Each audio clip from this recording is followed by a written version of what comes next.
Hello, Salt Strong Nation. Joe Simons like diamonds got Luke Simons like diamonds got Nick Pavoni like baloney. Yes, that works. Okay, here we go.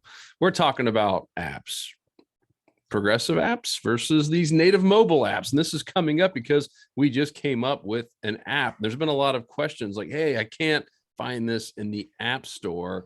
So I'll start off with asking you a question. What do the following companies have in common? Google, Alibaba, Starbucks, Twitter, some other ones. Help me out, guys. I know Home there's some other Depot. big ones. Home Depot, some really big names, and Salt Strong all have in common. Well, we all have progressive apps. And so we wanted to do a podcast on this. Hopefully, it won't go too long, but hopefully, it'll be very, very helpful. Just so you can understand the difference. There's been a shift amongst a lot of these bigger companies who, for the longest time, native apps, that means an app that you would go download right from an app store and then would actually get on your phone. Like if you may or may not know this, but when you download an app from the app store, I mean, you're putting a lot of stuff in terms of actual storage on your phone. It literally exists on your phone. They're tracking you. There's all kinds of stuff, pros and cons, right? You also get a lot of cool stuff right there on your phone. And that's been around forever. And there's been this shift, though, to take it away from the Apple and the Google stores of the world, the Android stores, and to go progressive. There are so many more pros, and at least from how we're seeing it, that even these big names that I just mentioned, like the Starbucks and Alibaba and the Twitters and Googles, are all starting to play in this space as well with progressive apps. So we wanted to get Nick on here just to explain the difference and why, at least for now, with our Smart Fishing Spots app, it is going to probably remain a progressive app. The biggest one right now is just because we can roll out stuff. I don't want to say 1,000 times faster, but probably 900 times faster than you ever could on a normal app. There's no more having to go back from an Apple software developer and then an Android developer and getting all this stuff done. We're rolling out stuff every day. I mean, literally making changes and updates every day. Whereas normally there would be a crazy slow progression. You have to get it all approved, and then we have to get it approved by Apple. And then you have to actually manually go into the app and update it, which I just looked. I have like every single one of my apps need to be updated. I haven't done it in forever in the little app store notification. So anyhow, a lot of reasons we went there. So Nick, why don't you kick it off and let's talk about the difference, just the 30,000-foot view of a progressive web app like Smart Fishing Spots versus a native app. Yeah, well, I would say from an end user's perspective, the difference is number one, you don't have to go and find it in the App Store. You can just install it right from our site. And then actually, like the resources that are used on your phone are far smaller with a progressive web app than there is a native app. Like you mentioned that earlier, you have to download it, you have to install it. And each one of those apps take up a certain amount of space depending on the features that are in the app. So the more features you have in the app, the larger that size of that file is going to be on your phone or whatever device you're using. And that's why throughout the years, people are installing more and more apps. Apps are getting more features, and phones have to get bigger and bigger. And that's why you upgrade to the next phone. You're spending more money getting a bigger phone that has more storage on it. So with progressive web apps, the file sizes are very, very small. They're essentially using a container of your browser and accessing everything from our server. So all the data and everything's over there. It's not on your phone. The other thing is when you launch the app, you've got a time to actually load this into memory. So a lot of people don't even know that you can close the apps once you open them up. So if you have 30, 40 apps open, just like on your computer, it's using all that RAM on your phone, and it's going to start getting slower. This is like when you switch from one app to the next and it starts to lag a little bit, starts to get slow. With progressive web apps, you don't have that. There's basically an instant, like once you open it, it opens it and pulls down the data right then. So the other thing that is a benefit of a progressive web app over a native app is the devices that you can access it. So there are a lot of apps that you can access on your phone, but you can't on your computer. So with our particular progressive web app, you can access the exact same data, the exact same interface on your computer, any computer, and your tablet and your phone. And if you save something on your computer, you've got it on your phone. So everything's across the board, across the platform. Um, Performances are about the same. So they're both pretty fast. The biggest thing I think from our members' perspective is um, I would say rolling out features. I mean, when you develop a native app, you have to have, because there's so much code, you've got two different code bases. You've got Android and you've got iOS, and they both use separate code, unless you get into some other frameworks. But typically speaking, you've got two different sets of code. You've got multiple sets of developers on both sides. When you come up with features, both of those have to be, your roadmap for your application development has to be locked in so that both are in unison with each other, so that you have the same experience on iOS and Android. With progressive web app, there's one set of code, and that coordination between two teams is now eliminated. So you can roll out features faster, which is huge. Typically, I mean, apps, depending on how many features you have, I mean, it can take 7, 8, 9 months or even years, depending on how much you have. And with progressive web apps, we're able to roll out features really fast. I mean, even within a few weeks. Yeah, I mean, heck, we just rolled out how many different new oyster beds in South Carolina today? Like, I mean, Yeah, I mean, so today we rolled out 118,000 oyster locations. new So ones. Yep. new ones, yeah. And we've got some new features we're going to roll out. And instead of going through, the development process in both platforms, submitting it to Apple, having them approve it, a lot of times they send back changes because it has to meet their criteria. That's such a long delay. So we've got features that we plan to roll out again next week. So every week we're pushing out new updates, and that gets these features into our members' hands faster. Instead, they're going to be waiting for a year until we have everything done and approved, and then finally it's on there. And then you've got updates that you have to manually install. Yep. And to me, it's a better user experience. And I believe that's why a lot of these big corporations like the Starbucks, the World, and the Twitter are all building these behind the scenes. So they're basically backing up what they had as an app, and at some point might delete the app and just get rid of the Apple stores and all these stores, because I've had it before, right? I had it at Starbucks. I'm not a massive Starbucks guy, but I was meeting someone there and they had the store was shut down, meaning for walk-ins. You could only go drive through. We're sitting out there and knocking on the window, and they're like, "Oh, you got to get the app." So I was like, "Let me just go to the stupid website." So I go to the site, and I literally can't order from the Starbucks mobile site. It was directing me to the app, and I was like, "Well, man, I don't want to download an app just to get a cup of coffee." So we left. As Yeah. dumb as that may or may not be, but how awesome would it have been if it was progressive? Which is why I believe companies like Starbucks are moving that way, is to have, it's so simple where, yeah, if I want to get the app, I could. For now, they do have an app. They might delete it at some point, but it would have been so nice if I could have had that exact same experience on my phone or on my friend's phone that I was with, or on a tablet, whatever it is. And so to your point, Nick, I can get smart fishing spots, and I could be going back and forth from tablet to my iPad. I mean, my Mac to this phone, and in seconds. And it's all going to be the same experience with the same data. I'm not having to sit there and go to app stores and get it all updated. I love the speed of it. It is so much faster. No more having to wait on stuff and wait on these updates. I've been thrilled by it, because at first it was like, progressive web app, and we were all internally saying, "Oh yeah, it's so progressive," but it really is. And now it's cool to see a lot of these really big companies moving in this same direction. The Yeah. And what's happened is, so back in the early app stage, you think about it, they actually had that huge, remember that there's an app for that. That was the whole big marketing campaign. And it's because websites were a different animal. They're on the far end spectrum. And then you had apps. So they trained everyone to think you have to have an app. There's an app for that. That's what they marketed. What's happening is the technology with websites, and progressive websites particularly, are slowly closing that gap between what apps can do and what progressive web apps can do. And there's a shift that's going to happen, because the native apps, we don't know, they have access to a lot of data and details of your phone even when it's off, when the screen is off.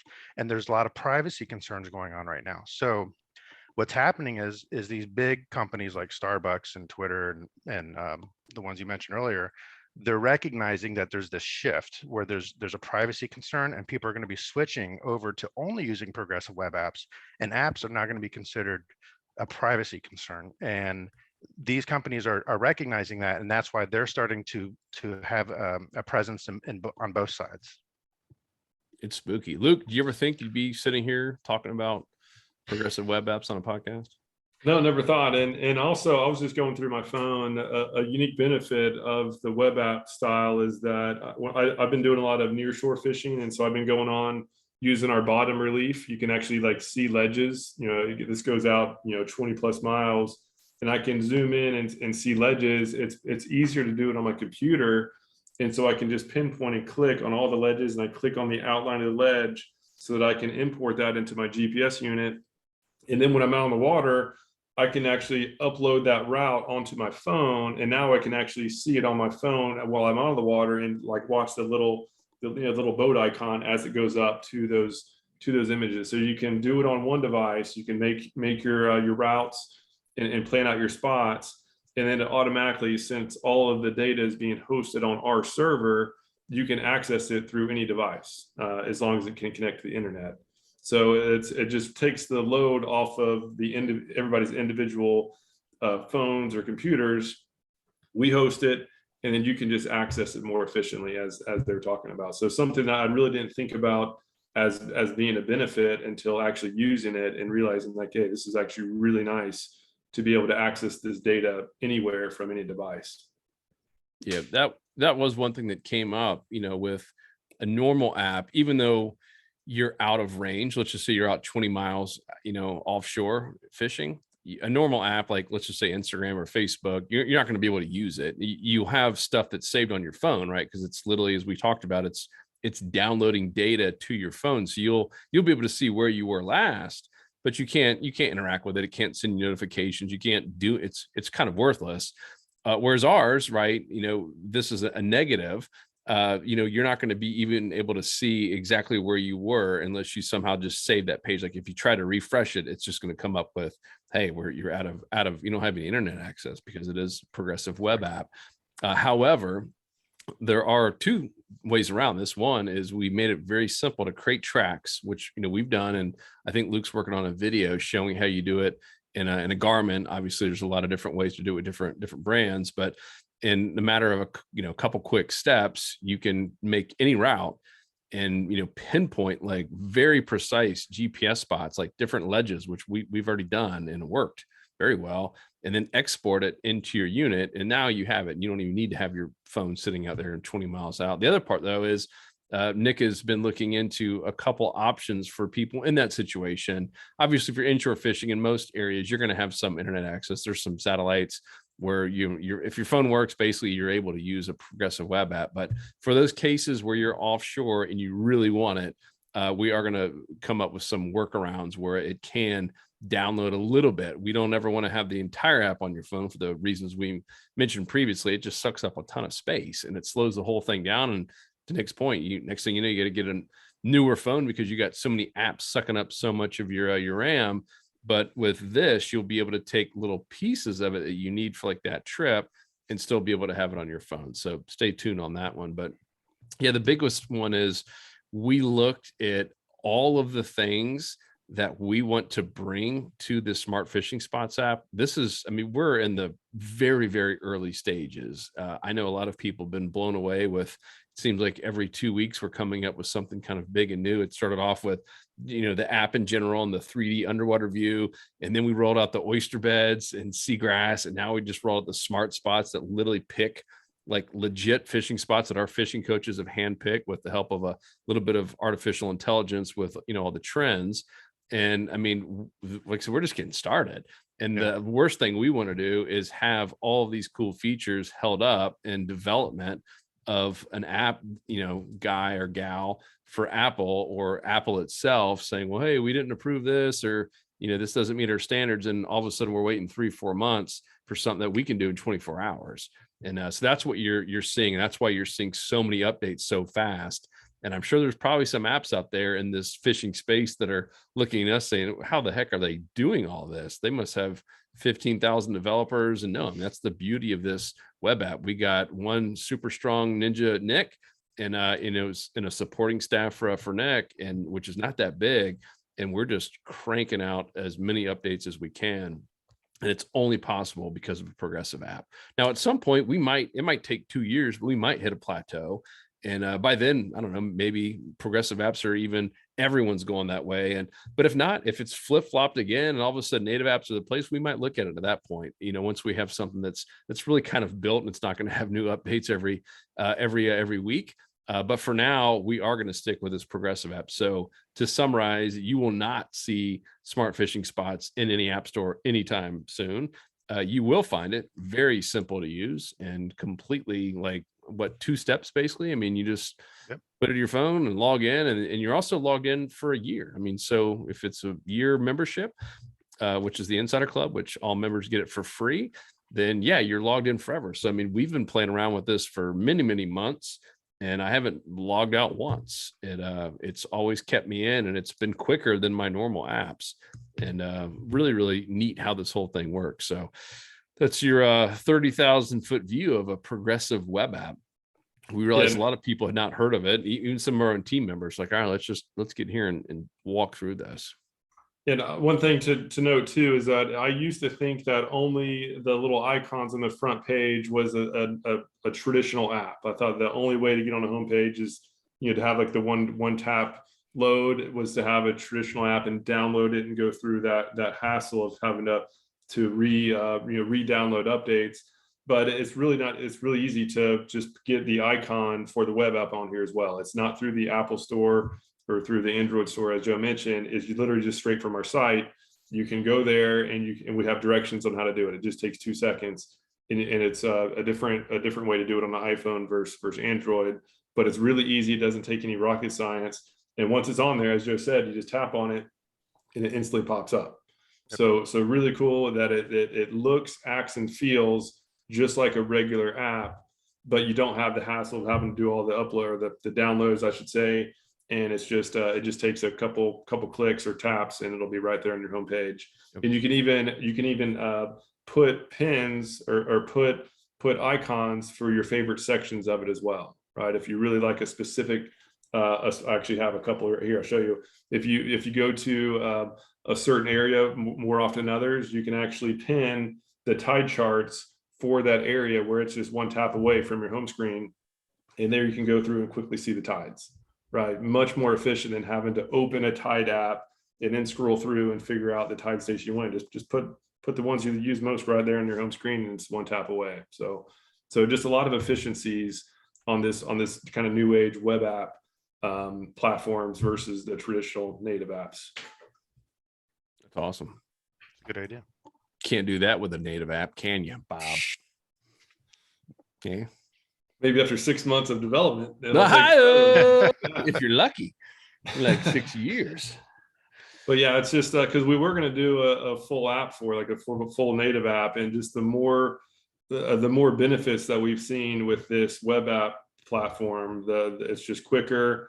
It feels the same. There's very little difference as far as the user experience, and it's just much more efficient to deliver awesome new features, and to actually have it more efficient to tap, put as many icons as you want on your home screen, where it's just easier for everybody. And I think I bet like probably 5 years from now, the native apps are going to they're just not needed, just given the hurdles that is required to launch those things. Yeah. So let me sum up the conversations that we had, because we were all a little bit naive, right? Just think, oh man, this it's an app, it looks cool, and so many people had asked for it, just because that's, Nick, you nailed it on the head, right? We've been trained for all the advertising years is there's an app for that. Like that was something that everyone of our generation has heard and knows about, and we've heard it a billion times. There's an app for that. And so we went down that path, and here's how the conversation went. All right, guys, cool. Yeah, I love what you've built. We can definitely put that on, both the Apple, the iOS, and the Android on the Google store. And we're like, oh, awesome. All right, well, what's it going to do differently? Nothing. Well, is it going to look differently? No, it's going to look the exact same as you've already built. Oh, cool. And it's How gonna much is take a going to year more. cost? Yeah, $100,000. All right, so for $100,000, and by the way, it's going to take 6 to 12 months. So wait a minute. So for 100K and 6 to 12 months, you can make it look exactly like it already is and how it already works, and just copy it to the App Store. That seems stupid when we could take that same money and put more features like we're doing in here. We're going to be putting a whole lot more inshore, a whole lot more nearshore, and even some really cool stuff on the offshore. So we're just getting started with this. And as we talked through it and met with some developers and just looked at the pros and cons, we're like, it literally makes zero sense. And hopefully that kind of like hits the nail on the head when you hear it that way. If we got an app, just to make sure you're clear on this, if we went and got an app for smart fishing spots, let's just say for Apple, A native app. a native app where you could go get it in the store, it would literally be identical. I still have, as Luke said, still have the little app icon right here on my phone. Like you would never know. So there would be literally nothing different, except it would now be downloading a lot of data to your phone and taking up your space versus our server space, right? And yeah, I guess you would have a little bit of access, barely a little bit more if you were 20 miles offshore, but we're about to change that. Otherwise, there really wouldn't be any difference. It would be a little bit slower, and certainly you'd be slower to get updates. So that we should have just led with that. That could have been the whole podcast. But hopefully that makes sense. That's why it was just a complete no-brainer to go this progressive web app. So Yeah, and for anybody who's seen this bottom imagery, you probably can't see it much on my phone, but there's just so much data that makes this up, because you literally can go. I'm zooming way in on some. This is literally the bottom, about 15 miles off of St. Petersburg. You can see the actual ledges, and those are all individual tiles, right? There's millions upon millions of tiles. To load this to your phone would probably break most people's phones. So we host everything. We have legit servers that handles it all, and then you can use whatever device you want to access it, just much more efficiently than you otherwise could. So yeah, it's been shocking, because we actually did a native app a few years ago, and just were kicking ourselves because we were just fooled that, oh, we have to have the app, it has to be on the Apple stores to work well. That's not true at all. There's been so many just upgrades and these web apps where it's the same feel to the user. The only difference is how you get the icon on the homepage of your phone. That's literally the only difference. Once it's there, tap on it, and you can put as many icons as you want. Tap on whichever features you like best or you're interested in the time, and it's one tap and you're there. And so we're just like kicking ourselves for going down that native app. We wasted a lot of money on that years back. So we're not going to do that mistake again. Nope. Give you guys and gals what you need as quick as possibly, and as fast, right? Without having to put it on your own phone. And as you said, Luke, there's no way with all the data that we have that's coming. And this app is updating like every 15 minutes. I mean, it would be crazy to even ask you to put that on your phone. So progressive web apps. Progressive. So hope that answered some questions. And if you have questions on this, let us know. Post a comment down below in the blog post at saltstrong.com if you're not there already, and let us know any questions you have, or if you're in the community. That's where we spend a lot of our time. Go to community.saltstrong.com and let us know. If you haven't downloaded the app yet, just go to saltstrong.com while you're logged in as an insider member, and the instructions right there. You literally click a button, you save it to your phone screen, just like any normal app, and then you log in, and you're logged in for a year. Pretty cool. Made it super, super simple. And if you're not a member yet, what the heck are you waiting for? Someone to grab you by the hand and show you where to fish every day? Because that's exactly what this app does. And this is just a small piece of the Insider Club, right? I mean, this club's been around for over 5 years, and this app is just one of the newest things that we're doing to help our members save time and save money. So we got tackle discounts. We have obviously all kinds of tips, mini courses, and smart fishing game plans. We're doing spot dissections and fishing a new spot every single day and reporting back everything. Like this stuff you cannot find out there on YouTube. And now with this app, it's a no-brainer. We just had our best month ever in company history just from this thing coming out. And I think so many people were on the fence about joining, and this came out like, okay, no brainer. And that oyster bar thing was the first one that just all of a sudden huge spike. And then the smart spots, another huge spike. So if you're not joined yet, do it while you can, because we will be raising the prices soon. But don't worry, if you're an existing member, you're grandfathered in, not 1 year, not 2 years, not 3 years, but for life. That is our promise to you, is once we raise the price, anyone who's locked in is locked into that annual rate for forever. And then only new people going forward will have the higher rate. So a big benefit to getting in now while you can. That's at saltstrong.com. Luke, Nick, anything else? I think that's it. Covers it. Yeah, Nick, you look. A lot of new things we're adding too. So there's a long list of upgrades we have to it, new features, and as we said, you don't have to re-upload anything. As soon as Nick hits the button, they'll be available right on your device, ready to rock. Yep. And one more thing, like, we accept all feedback ideas from Yeah. members. So any members that have ideas, in fact, we've pushed some of them already live. So any ideas you have, send them to us and we will add them to the list. I was going to say, you look really progressive in that black shirt there, Nick. The background. I was gonna wear my turtleneck, but it's Oh, that would have been good. That would have been good. And end of the day, success. You guys see it? Oh, we see it. Capture the dream. You heard that from Blades of Glory? Capture the dream. Oh, geez. Like, I I love it. don't Where do you remember come that. up with it? It just comes to me, and the whole screen behind him says "Capture the Dream." So, capture the dream, everybody. We appreciate you, love you, and we'll talk to you on the next episode. Capture the dream.